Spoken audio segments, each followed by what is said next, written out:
ஒரு கணவன் தன் மனைவிக்கு செய்யக்கூடாத கூடிய பாவங்கள் என்ன தெரியுமா? திருமணம் என்பது 1000 காலத்து பயிர் என்று சொல்வார்கள். அக்னி சாட்சியாக கரம் பிடித்த மனைவியை ஒரு கணவன் எப்படி நடத்த வேண்டும் என்று தர்மசாஸ்திரம் தெளிவாக சொல்கிறது.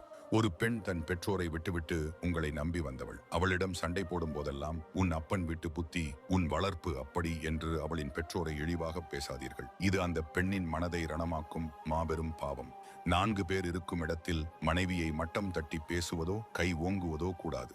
சாஸ்திரப்படி மனைவி என்பவள் உங்கள் உடலின் பாதி. கடைசியாக இதுதான் மிக முக்கியம். எந்த வீட்டில் ஒரு பெண் நிம்மதி இல்லாமல் அழுது கொண்டே இருக்கிறாளோ அந்த வீட்டில் குபேரன் தங்கவே மாட்டான். பெண்ணின் கண்ணீர் வீட்டை அழிக்கும் என்பது பழமொழி அல்ல, அது சாபம். எனவே மனைவியை அடிமையாக நினைக்காமல் தோழியாக நினையுங்கள். தன் மனைவியை ராணியாக தாங்கும் கணவன்மார்கள் பெருமையுடன் உங்கள் மனைவியின் பெயரை கமெண்ட் செய்யுங்கள்.